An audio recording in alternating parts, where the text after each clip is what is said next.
You know who I am. You know exactly who I am.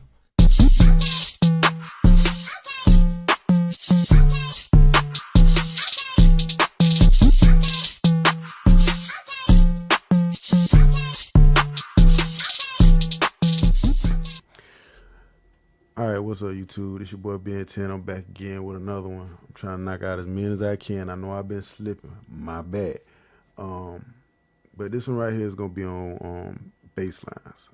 Somebody reached out to me and they were like, you know what I'm saying, how you do basslines, show me how to do basslines. So this is just a little rundown, show you some little tips and tricks on how to do basslines.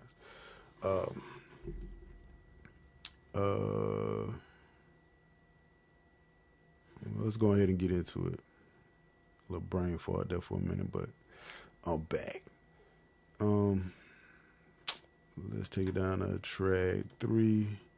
All right, this is my bass line right here. We're gonna just delete that out and we're gonna do something fresh for you. So, all right. So this is what we got so far.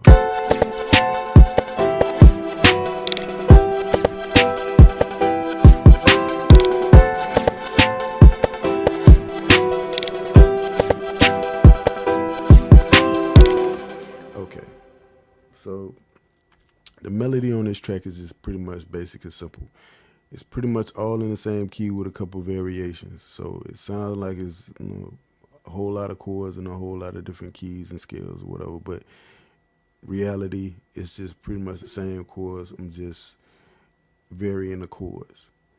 So what that means is whatever bass I got is pretty much gonna be able to flow through the whole track. So I really don't have to put it in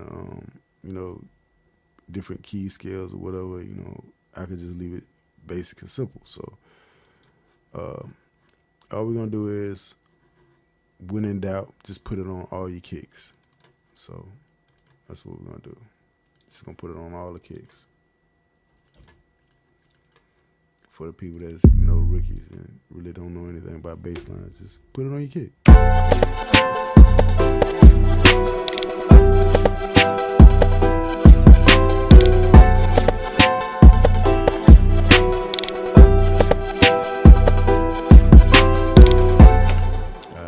So we had a nice little groove, but it was just pretty much piggybacking off the kick, so it really don't hurt it and it really don't give you nothing new.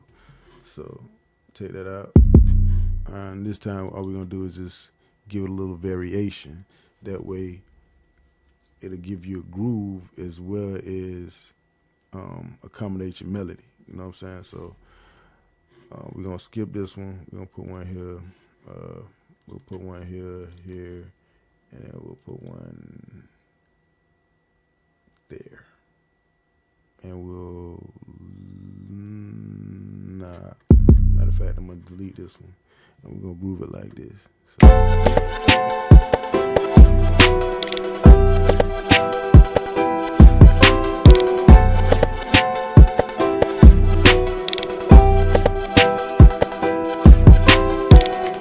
Alright, I don't know if you can tell, but the whole groove of the beat just changed. Now we got kind of like a bounce.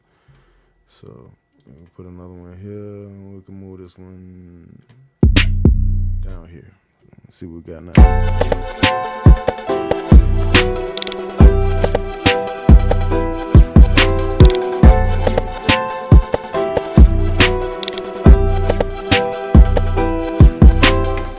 Okay, pretty much the same thing, sound a little different, but it still kind of got that bounce groove to it. So, I mean, 2 little tricks that can help you out right there. You know what I'm saying? Now that's just the basic 808, you know what I'm saying? Just, we ain't changed it, we ain't went up in scales or nothing like that, we ain't put it in 16 levels. Now you can put it in 16 levels. I'm not saying that you can't, but the only thing with 16 levels is you really can't, you really are limited to, just like it says, 16 levels. You know what I'm saying? So, I mean, once you put it in 16 levels and you put it on the actual grid right here, then you have no way of changing that tone of the note unless you're going to delete the whole note out, and then you're going to take it back and you're going to run the whole thing back, and then you're going to physically change whatever note on the pad that you pressing and put it on the actual grid again. The best way to do it, I find, is just to go ahead, just copy the track. So what we're gonna do is we're gonna copy the track. Well, we ain't gonna copy the actual drum track right here and put it on another track. We're gonna copy the melody for our beat. So like, if you ain't sampling and you got an actual beat that you didn't actually play out and you got the MIDI notes, so that'll be like our cheat sheet. So this is my chords right here. So all I'm gonna do is I'm gonna just copy this, and we're gonna take it. Matter of fact, let me cut this out real quick. We're gonna take it and we're gonna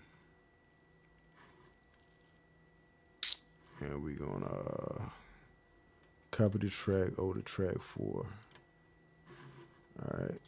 So take it over to 4. All right, now this is our little cheat sheet right here. Now the only thing I you know what I'm saying, we know what keys we hit, the scale, the chords that we had or whatever. So all I'm gonna do is I'm gonna just expand that a little bit more. So I'm gonna just duplicate it. Take our chords.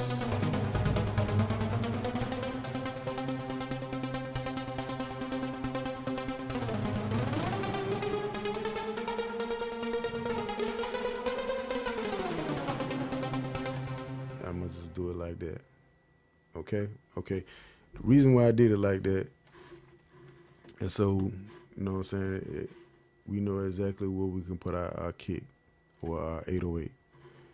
So we got like a little cheat sheet. So anywhere on these lines right here is gonna be on beat. You know what I'm saying? So the 808 gonna be on beat regardless. So all we gotta do now is change the key group and go in here and get our 808. Once we got our 808 on now, I'm gonna leave it in poly for right now. But once we done and we done moved everything out, I'm gonna put it in mono, because I'm gonna leave it in poly for right now because we have all these other keys. So if I put, you know, an 808 on here and, you know, it hit these keys right here, it's gonna automatically shut off and it won't play nothing. So for the sake of the video, we're just gonna leave it like this. So now we're just gonna take all our velocities and we're just gonna pretty much mute this. So play it back, nothing. That's what you want. So now you come in here, take your 808, press the keys, find out where you want it. Okay, so we want one right here, put one right there.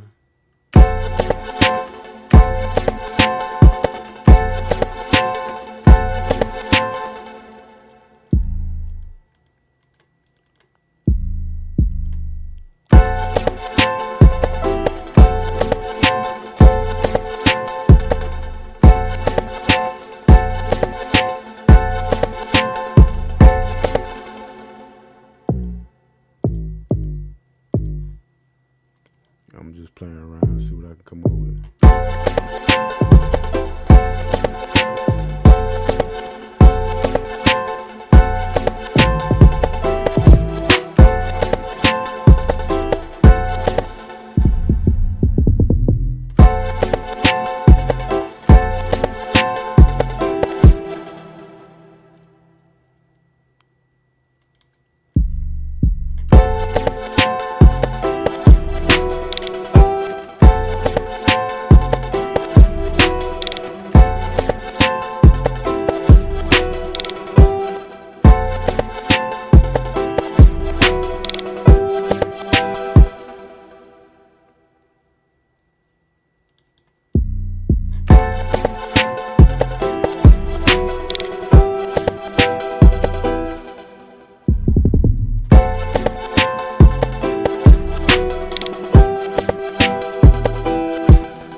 pretty good.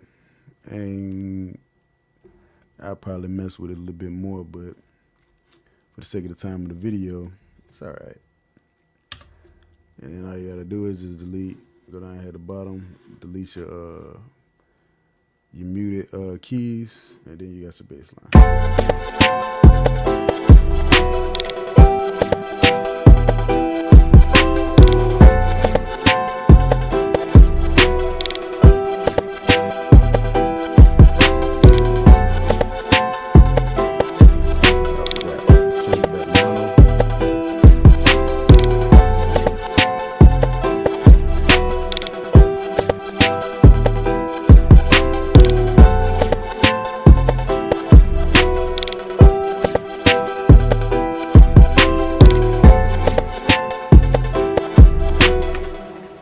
Once you do that, man, you got your bass line. Now, if you want to dress up even more, you could do that trick I did from the first video I did. If you don't remember, or you just catching on to me, look up the video I did called Bass Glide.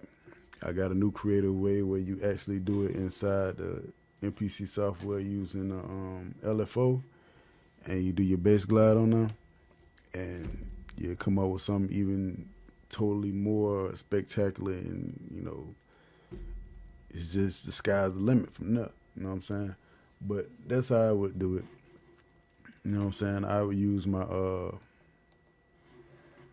my keys, you know what I'm saying, to let me know what my basses are. So that way you can go in, you can, you know, fine tune it, and it won't take a whole lot of thought processes. Because really, if you didn't do it this way, you would have to do all of this by ear, you know what I'm saying? Which can be a long, tedious process.